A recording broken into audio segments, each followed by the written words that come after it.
Very good morning to all of you. I welcome you all to Baji Rao IAS Academy. Today we will cover the news articles from 19th June and also 20th June. We will cover simultaneously both of these days. Already I have tried to capture the video for 3 times. I got failed 3 times and fourth time I'm trying for it. Even UPSC is not taking this much attempt, but this video is taking many attempts. Okay, it's all God's grace. Let's start with our today's proverb.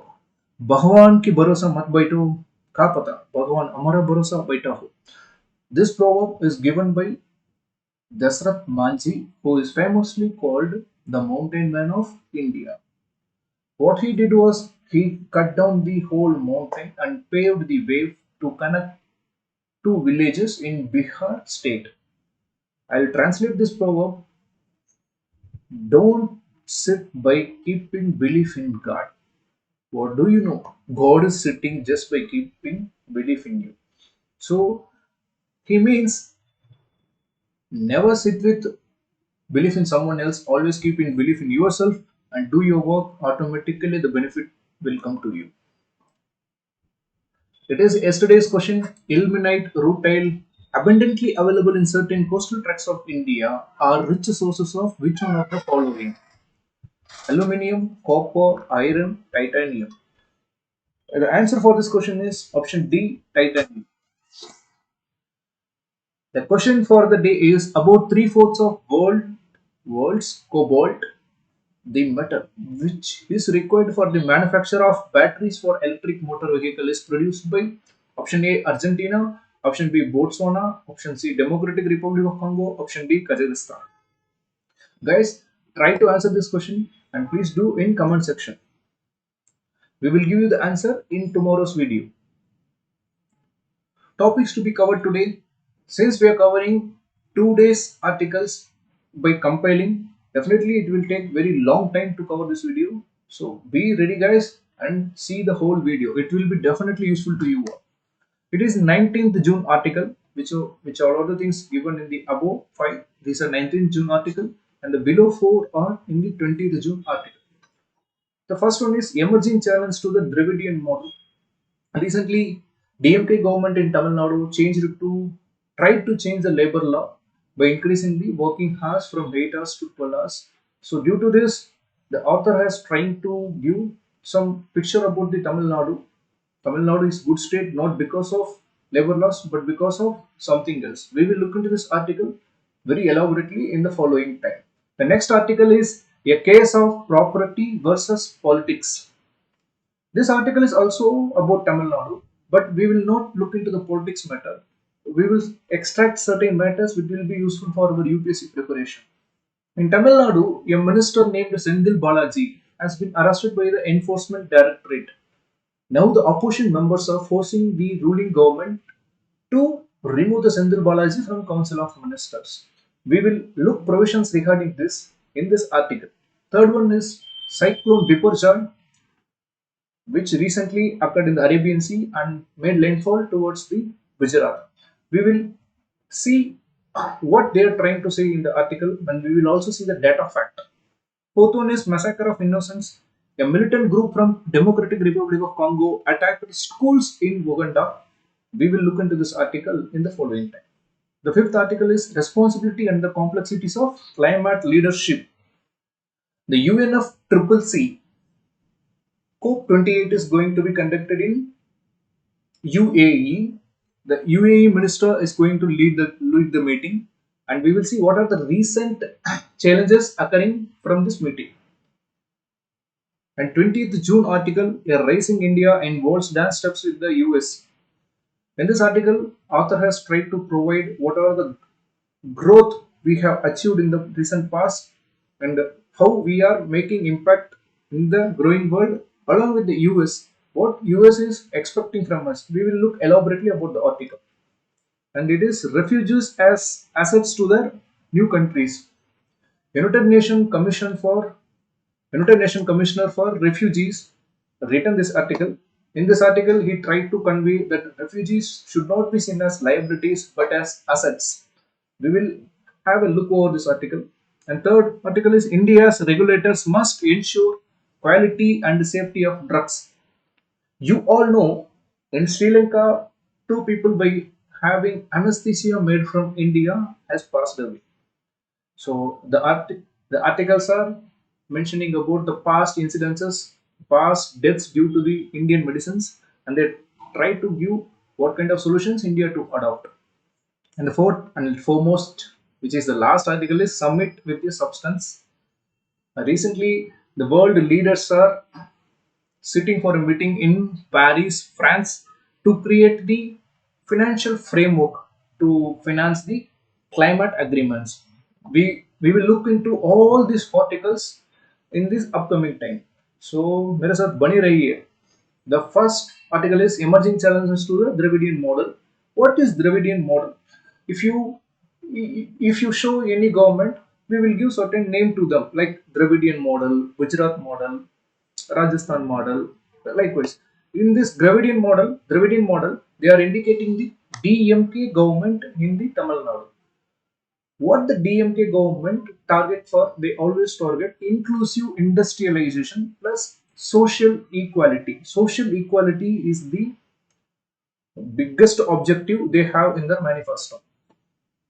Now, what the recent step they took in the government? They tried to change the labor law. They increased the work time for laborers from 8 hours to 12 hours, and they seek public opinion whether it is useful or not. So, by using this topic, Arthur has tried to give what the industrialization actually demand. First, he gave the picture about the Tamil Nadu. We will see one by one. See, guys, it's a normal thing. If you want to make your country, our country, India as industrialized nation, what we need, it's all basic thing.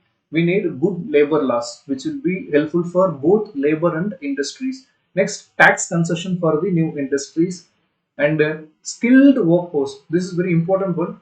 Still, we demand this skilled workforce and robust infrastructure institutional ecosystem which creates the forward and the backward linkages. And the last and foremost one is governance style. If we have the stable government, then we can attract the more foreign investment and we can make the industrialization possible. Now let's have a look over the Tamil Nadu. Tamil Nadu, what they are doing, they are trying to change the labor laws. For what motto? To attract the foreign investment. First, First, let's have the image about the Tamil Nadu. Tamil Nadu is very good state which achieved the structural change along with the poverty reduction in India. How you can see Tamil Nadu has reduced the poverty by seeing the indicator agriculture. How much employment the agriculture hold.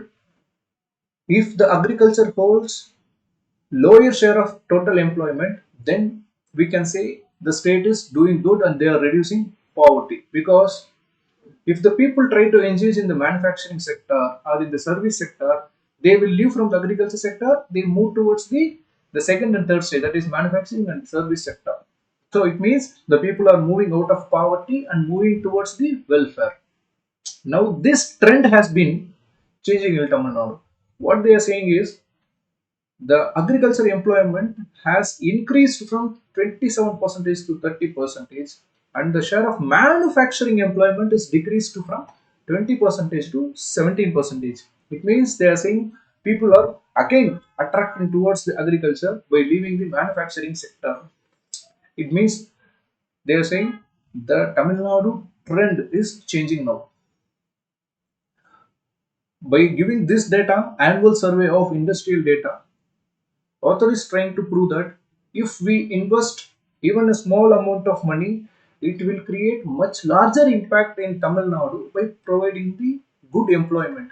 If by comparing with other state Gujarat and Maharashtra, if we invest 100 rupees in Tamil Nadu, it can create job opportunity for 0.58%. But in case of Gujarat and Maharashtra, it is near around 0.30. So they are saying if we attract investment, automatically it will increase the employment, so the labor will be empowered. Tamil Nadu has a higher share of wages in gross value added. Think about this, guys. If the Tamil Nadu is producing a product worth of 100 rupees, to create that 100 rupees product, Tamil Nadu government pay 21 rupees wages to the laborers. It's saying that by comparing with other states, for Gujarat gives only 12 rupees, Maharashtra gives only 14 rupees, but in Tamil Nadu they give 21 rupees. Means the laborers in Tamil Nadu are well empowered with very good wages. See, the total article revolves around the labor only because they are trying to change the labor concept, labor working time. Author says here, labor are already well empowered, already they are getting very good wages, already they are skilled, so there is no need to change the working time. Government should look after other things. What are the other things? We will see that. In Tamil Nadu, the relative wage levels are higher because of lower levels of contractualization and better bargaining strength.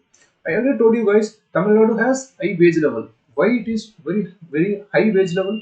Because the laborers in Tamil Nadu are having better bargaining strength.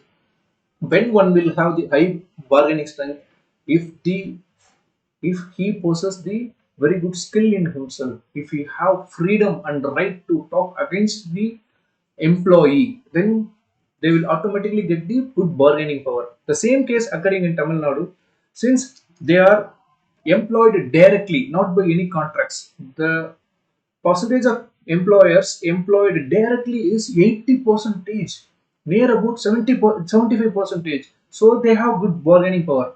But see these guys, this trend is also decreasing in Tamil Nadu. The share of directly employed workers in the state was 80% in 2015. If you see the all India average, it is 66%. But the trend in Tamil Nadu is decreasing from 80% in 2015, it decreased to 76% in 2019. Why this is all happening? Why the trend is declined? Because now the employers are trying to create contract with the employees. Yes, we have the Contract Labor Regulation and Abolition Act in 1970. Many employers are misusing and abusing this contract, and they're trying to create contract with the employers. And also nowadays we are seeing the emergence of new type of economy called gig economy. In gig economy, if you have any skill, if the person, anyone who needs your skill, then he will employ you for a certain period of time. Once the period is over, you can relieve from the job. This is gig economy. According to your skill and time, you can do your work. So because of all these factors, contract labor, gig economy, the directly employed workforce share is reducing from 80% to 76%. These facts are not required. Just see the trend, what is happening in the economy. If you see the world, what is happening right now? Just now, we all are coming out of the impact of Russia-Ukraine war. During Russia-Ukraine war, all the world economy get into the recession. Now, what all the countries are looking for, they all need investment to manufacture more, to grow more. So, the Tamil Nadu and also India requires some more investment. So, to attract the investment, they're trying to change the labor law. The strength, since they are trying to change the labor law, author is giving the other side of the coin. He's saying the strength of Tamil Nadu is not only from the labor. The strength of Tamil Nadu is from the skilled workforce. They provide good education because the gross enrollment ratio of Tamil Nadu in higher education is 52 percentage, near to 52 percentage. If you see the all India average, it is 27 percentage. It's totally double here. In Tamil Nadu, they have very good higher education and they have skilled workforce, robust infrastructure, institutional ecosystem, forward and backward linkages, and governance stable government there. So, because of all these factors only, Tamil Nadu has achieved a lot. But right now, Tamil Nadu is trying to act only on the one factor, that is the labor factor. But there are also other certain factors which will have good impact to attract foreign investment. At a conclusion, we can say to attract the foreign investment, not only for Tamil Nadu, for the whole India, we should create the balance between the labor welfare and also industry's welfare. We should give concession to them. We should do good income to the wage laborers. So that's the conclusion of this first article, guys. Let's move into the second article. The Tamil Nadu minister Sendil Balaji got arrested. So the opposition party people are trying to influence the ruling party to remove the Sendil Balaji from the Council of Ministers. Let's look into the provisions which are useful for our exam. Can he continue as a minister? If you see the law, yes, he can continue as a minister. Because until and unless the judgment came against him, up to that judgment, he can continue as a minister. No need to remove him. What happens if the judgment come against him? If they convict him? At the day of the judgment, once he is convicted, his qualification as a member of legislative assembly will be taken away. Along with that, the ministership will also be taken away. Can he contest from the jail? See, once the court has convicted him, he get into the jail. What happens? What if he in the jail? Suddenly we are conducting the election. Can he contest? According to our representation of people have he gone out, he cannot contest from the jail. Regarding this, we have one important judgment, Jan Chowkidar case, which given by the Patna High Court. It says, according to RPA 1951, only elector can be representative. Once the person got arrested, transported or imprisoned or in the lawful custody of police, he disqualified as an elector. Once he disqualified an elector, how can he be representative? So based on this ground, if someone is imprisoned, he cannot contest in the election. Another judgment regarding this case is if someone is imprisoned for 2 years, let's say Senthil Balaji is imprisoned for 2 years. From today the judgment has come, he will be imprisoned for 2 years. Up to 2 years, he cannot contest in election. After 2 years, he will be released. From the date of the release date, near about 6 years, he should not contest in any election. So that is the judgment given in Ram Dalal versus Union of India. Another important judgment is Lily Thomas versus Union of India. In this, RPA Act 1951, Section 8, Subclass 4 got repealed. What this Section 8, Subclass 4 say? He said, on the day of judgment, if he is convicted, we all know his qualification as a member of legislative assembly will be called off, minister post will be taken away. But that Section 8 provides if we go for the appeal, to the higher court, then he can be restored as a minister, he can continue as a minister. Do you see this? If we go for the higher appeal, he can continue as a minister. It seems to be the ultra vires of the constitution. It is totally against our democratic principle. How can you convict a criminal can continue as a minister, a representative of people? So in Lily Thomas case, the Section 8A got repealed. So even if from this judgment, even if we go for the appeal, he should be disqualified. He cannot continue as a minister. Keep these judgments in your mind, guys. It will be helpful in your mains examination. He got arrested for the money laundering. It's simple concept. Just we also want to know what is money laundering. I hope you all heard this word laundering. Laundry means kya hai? Cleaning the dirty clothes into good clothes, clean clothes. Same thing happened in the money laundering. Cleaning the dirty money, that is black money, into good white money. What happens in this? The dirty money will be placed into the financial system. By placing this, after what they do the repeated transaction. We call this repeated transactions as the layering process. Once the layering is completed, again that money is integrated into the financial system by investing in the luxury assets, bonds, shares, etc. So totally in money laundering process, we have 3 steps: placement, layering and integration. Remember this, guys, it will be very useful because it is in the syllabus of UPSC. And third one, Biparjoy part of new trend in Indian cyclone. They are saying the new cyclone named Biparjoy, which created from the Arabian Sea, give us the new surprise for us because it become difficult for us to predict it. What they are saying in the article is we want to see 2 different articles because in the same day 2 different articles related to cyclone has been given.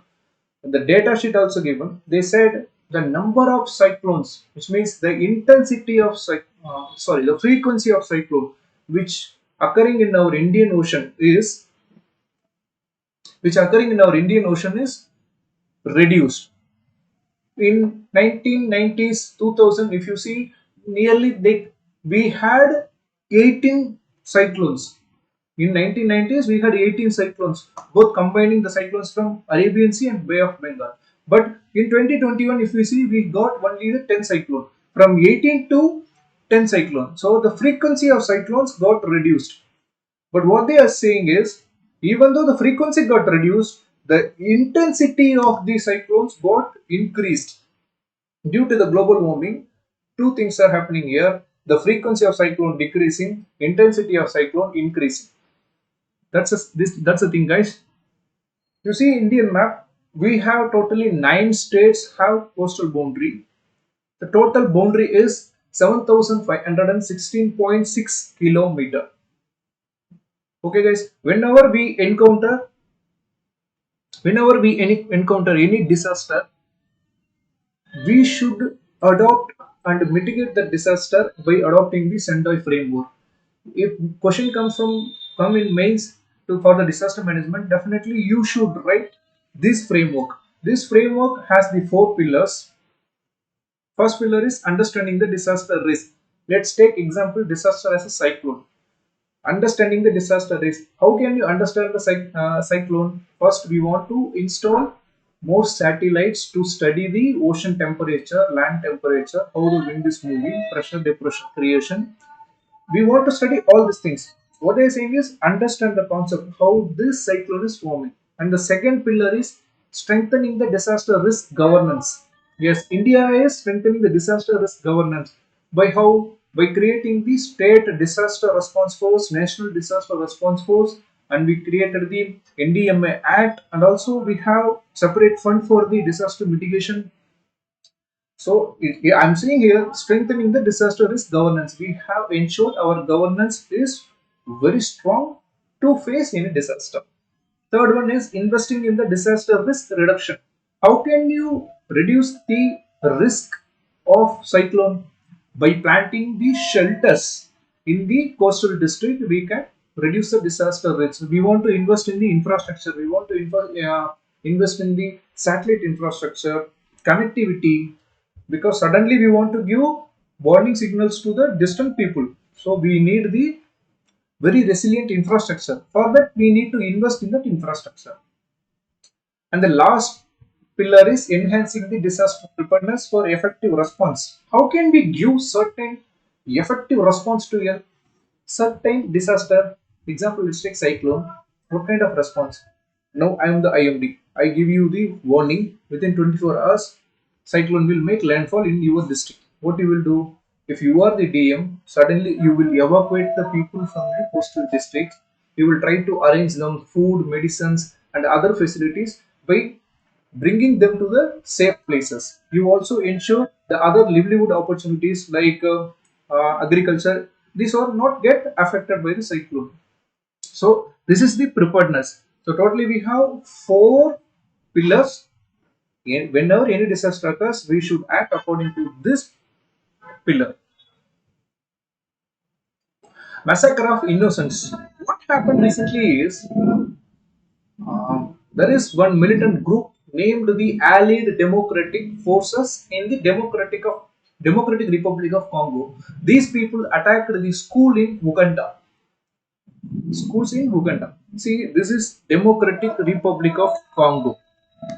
We have Uganda near to that, it shares border with them. Also see which countries have border with the Democratic Republic of Congo. Do in comment section what is the capital of Democratic Republic of Congo. Can you hear me, guys? Do in comment section what is the capital of Democratic Republic of Congo. Also say what is the capital of Uganda. What is the reason behind this attack? The ADF group, which is this militant group, they are formed in the 1990. They are saying they are totally opposed to the rule of Ugandan leader Yoweri Museveni. See, guys, this is totally unfair. If you don't like the ruler, make any other propaganda, make pressure group, try to influence the government. Why are you attacking the very innocent school children? It is totally unfair, guys. This kind of terrorism should be abated from our world. So, do we have any terrorism related organization? Yes, we have. That is Financial Action Task Force, FATF. What is this FATF? FATF is an organization created by the G7 members in 1989 in the Paris. It currently has the 39 members. What is the objective of Financial Action Task Force? The objective of Financial Task Force is three, guys. Not three. We have three objectives. First one, combat the money laundering. Second, terrorist financing. Third, weapons of mass destruction. So this is the three target areas of FATF. So these are short news. We will look into the short news later, guys. First, we will see the articles from the June 20th. June 20th. Yes, in June 20th article, this one is very important. In this was written by the IAS officer Srivatsa Krishna. What he is saying is a rising India in waltz dance steps with the US. What they are saying is, if you see the history before invasion of this colonies, Brit, whoever comes, Portuguese, Dutch, these people, before this European invasion, our economy in 1700 AD was about nearly 25% manufacturing of the world was done in India. We were that much powerful, but due to this colonialism and imperialism impact, our production capacity reduced from 25% to 1% of the world production. See, guys, this is very funny thing. Because it is funny, don't take it in a wrong way, guys. Because we all are that much fool. We we come under the influence of these British people who are just at the time they are nearly 100 times having the population 100 times lower than India. We are that much big country. But the problem with India is we never had unity, guys. Even today we never have unity in North wala, South wala, something like Northeast mein kuch aur alag.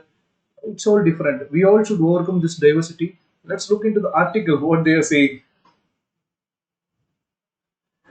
In India, if you see, India will become the one of the biggest global power in near future. What the author is saying is by 2030, India will have the working population of 1 billion. It is working population, guys. Working population of 1 billion, which means it is the combined population of the entire G8 nations. Recently, we have also increased the internet coverage. The internet consumption in the India is the largest than any other countries. It is largest than any other countries. And also, we are also working in the infrastructure. We are creating the PM Gati Shakti. We are working more on the infrastructure field, trying to create supply chain resilience. And also in financial framework, we are imposing cess and found enough savings to fund at least a part of the railroads and ports expansion. Basically, he is saying in the infrastructure, we are trying to invest more, and from author's perspective, he is saying we will become the global power soon. And also, the governance system has become enormous because they recently launched the program Pragati. What is Pragati? Proactive governance and timely implementation. Proactive governance and timely implementation. What happened if this program is launched? Because of this program, everything become transparent in the governance process. Sorry, guys, everything become transparent in the governance process.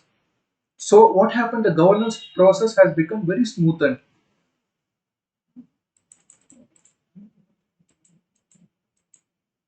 And what they are saying, they are also saying India has become financially strong.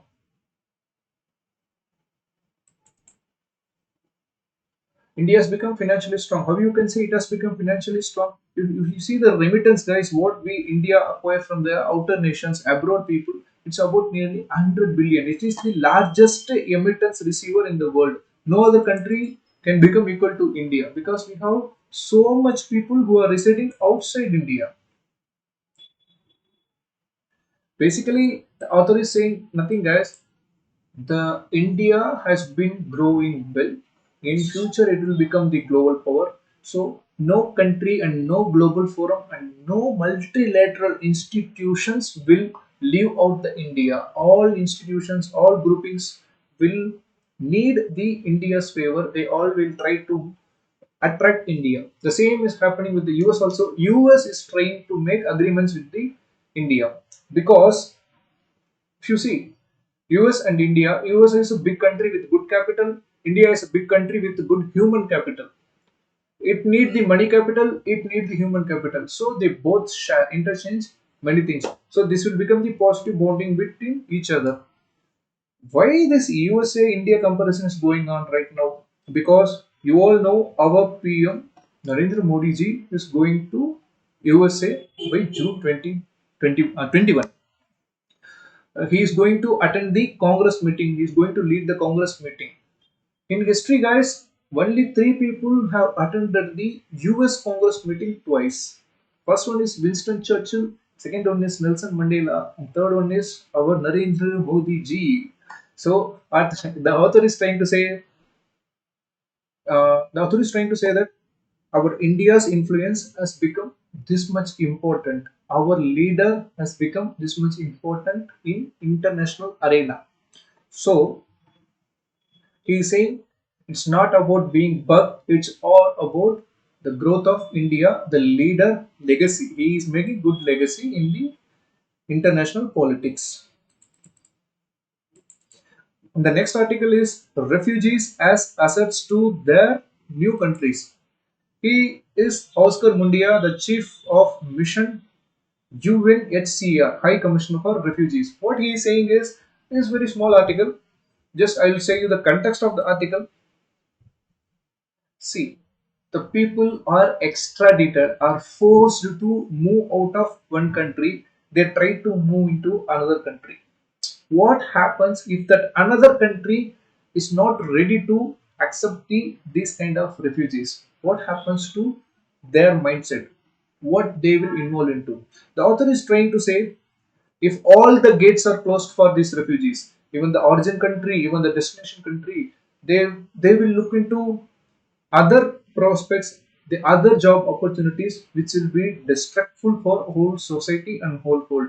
So the author is trying to say the destination country should provide asylum to the refugees. He is saying along with the asylum, the other things like social capital improvement things, education, health, and other certain infrastructure, housing, water, these all minimum requirements should be provided to the refugees. It is not my opinion, guys, it is the author's opinion because I already told you the world is one village. All citizens are our kith and kin. If we don't give refugees to the people who are suppressed by someone, then who will help them? Think about this, guys. This is the crux of this article. Nothing new and more about what we want to look for the examination perspective. There's nothing. This one is important, guys. Safety first. India's regulators must ensure quality and safety of drugs. We all know by consuming anesthesia made from India, Sri Lankan citizens, two people got died. The same thing happened in African country Gambia. I hope you all remember where is Gambia. Yeah, it is in the western part of Africa. In Gambia, by consuming the cough syrup made from India, the people got died. Why? Why people got died? What was the chemical? It it killed the people. It is the glycol and the ethylene glycol. These two things are chemicals which should not be consumed. But in the production, instead of propylene glycol, they use the ethylene glycol and glycol. So because of this, that cough syrup has become poisonous to human body. Even though WHO has criticized India, India never accepted that because they are saying from Indian perspective, what the Gambia has imported is from the unregulated producers. If they would have acquired from the regulated producers, then the incident would have not occurred. So if you see guys, what's happening is not correct according to me, because by keeping belief in us, some country is importing something which are very crucial for their life. So what India should look after from this kind of issue is they should make their regulatory governance in very efficient manner. All the regulators, but only regulators should be allowed to produce the medicines and pharmaceuticals. There is no concept of no regulators, because this, if you don't provide no regulations, then definitely it will lead to this kind of problems. It will ultimately reduce our image. In before article only I said international image of India is growing. If these kind of things occurs, then definitely it will tarnish our image, bro. Sorry guys. अरे आदत हो गया यार, bro कहकर दिल्ली में रह के by living in Delhi we got this word very frequently, bro.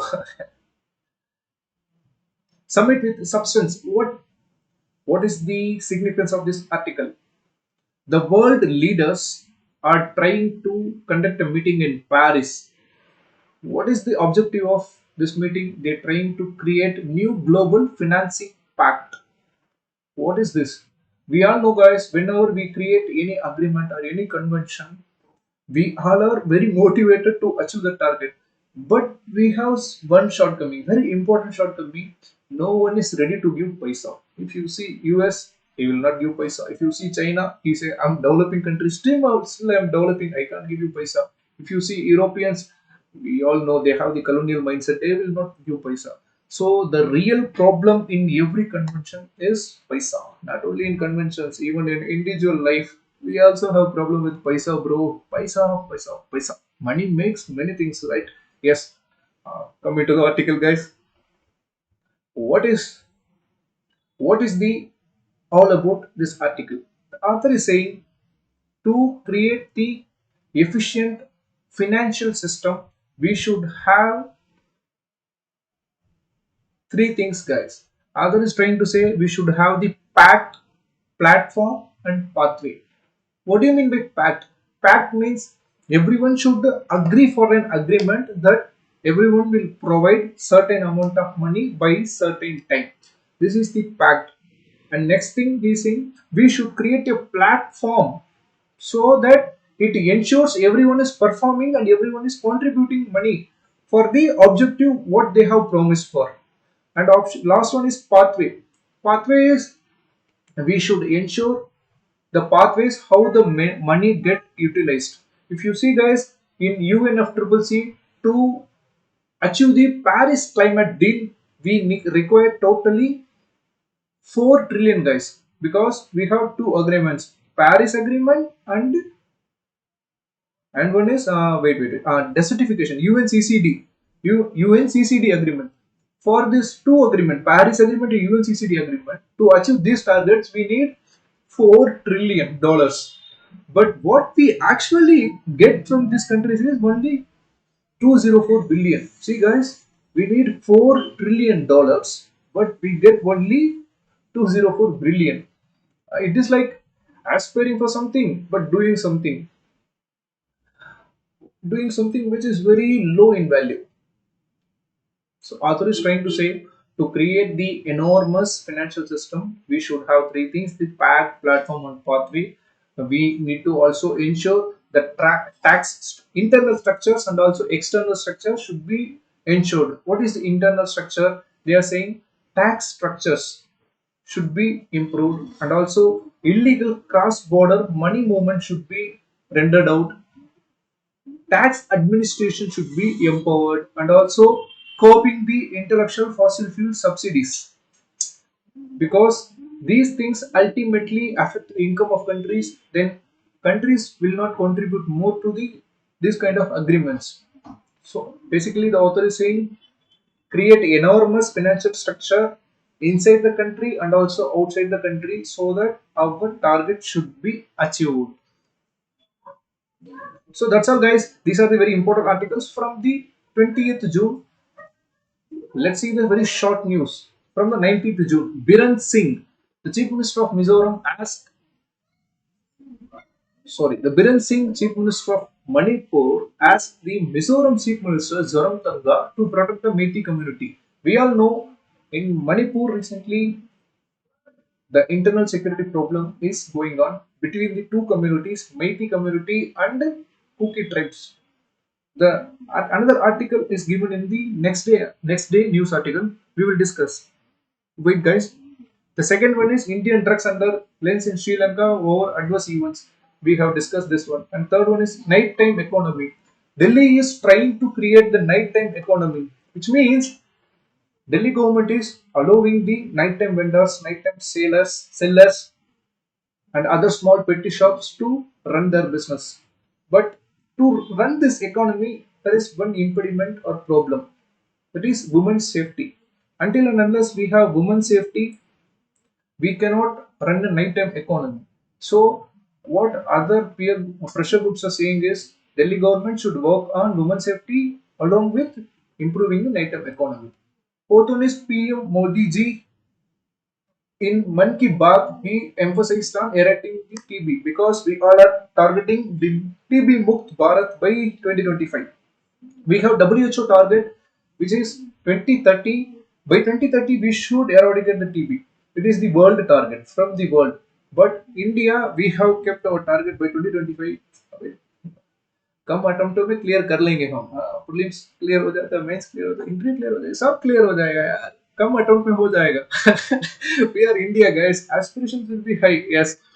But taking positive note, guys, definitely we should eradicate this TB by 2025 because we already moving in the good pathway.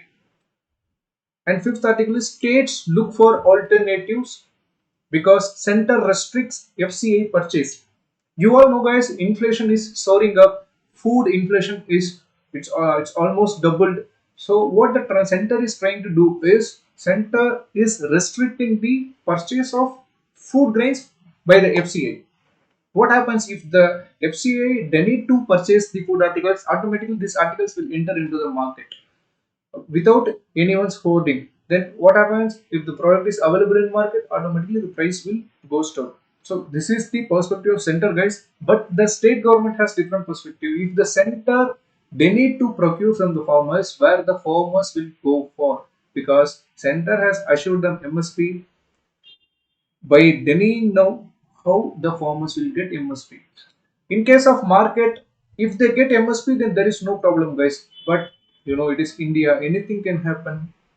I love Bharat. I'm not criticizing Bharat, but if you see, if anyone get opportunity, then they will try to exploit some other, right? That's what happens. If the farmers get MSP, then there is no issue.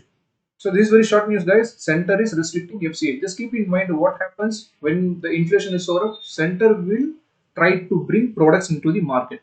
These are the 19th June short news, and this is the 20th June short news. High Court admits review plea by Meitei body on ST status.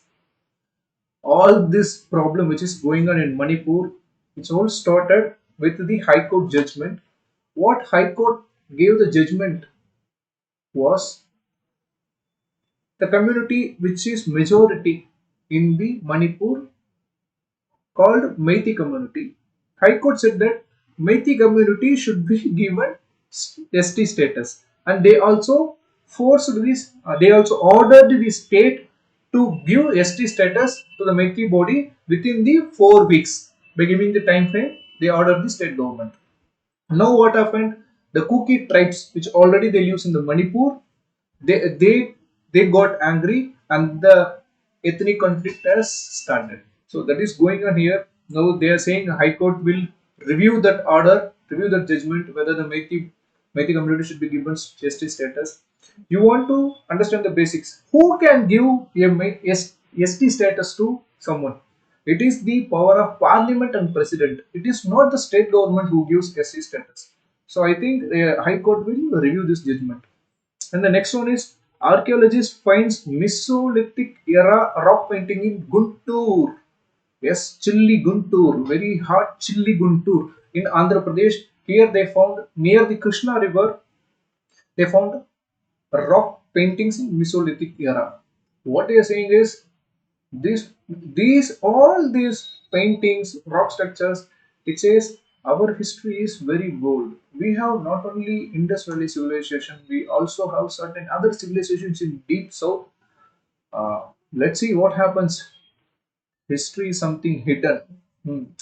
Eighth one, this one is Modi, sorry, Honorable Modi ji and Joseph Biden to discuss every issue relevant to India and US. We know 21 June, our PM will go to US and there will be different agreements and discussions. Once the meet is over, we will get different articles. I will discuss with you all what are the outcomes. Don't worry, guys. Let's hope for the better thing. And the ninth one is India gives INS Kirpan to Vietnam. INS Kirpan is a warship which is given to the Vietnam. See, guys, India's image is growing. They are giving warships to Vietnam. What we are focusing is we want to become Atmanirbhar Bharat. Along with that, yesterday we see we should become self-reliant, which is said by the Rajnath Singh ji. So we want to become self-reliant in the defense technologies, and also we want to become the export hub. That is what happening here. We are giving the INS Kirpan to Vietnam. See where is Vietnam in map, guys, and do in comment section what is the capital of Vietnam. Capital of Vietnam. Next, UN adopts first ever agreement to protect marine life in the high seas. High seas. You see, what is high seas? The total coastal water. Total coastal water, even it is the internal water or the exclusive economic zone or the high zones, whatever maybe, everything will be included in the high seas. So the UN has first time adopted an agreement to protect marine lives on the high seas. 11th one is meets Blinken as China US agrees to stabilize relations amid tensions. We know recently the US Secretary Anthony Blinken has visited the China. China leader, China Premier Xi Jinping has received him and they had meeting. What they are trying to say, what they are saying is they are going to stabilize the relation. They are going to reduce the tensions. In I pray to God these all objectives should be achieved. We all should become the better world with the peace. 12th one is Europe is world's fastest warming continent. Recently, World Meteorological Organization submitted a report, guys, in that they mentioned Europe is becoming more warmer than any other continent. I hope in tomorrow's, yeah, tomorrow and day after tomorrow, definitely we will get article over this one and we will see elaborately over this. And last one is FM calls for efforts to push farmers to cultivate millets. We all know, guys, this 2023 is considered as year of millets. UN has considered 2023 as year of millets. India is pushing the millet factor into the international arena. What are millets, guys? We have certain millets like bajra, jowar, ragi. These are millets. What is special about this? It can be grown in less water in the drought areas also. So what we are witnessing is global warming. In this global warming scenario, millets can be a good option. So that's it, guys. Thank you so much. ये video बनाने में मुझे I can't say because I nearly made 4 attempts, guys. This is fifth attempt I'm making this video. So thank you so much. Give your support, guys, and I welcome you all again to Baji Rao IAS Academy. Thank you so much. I love you all.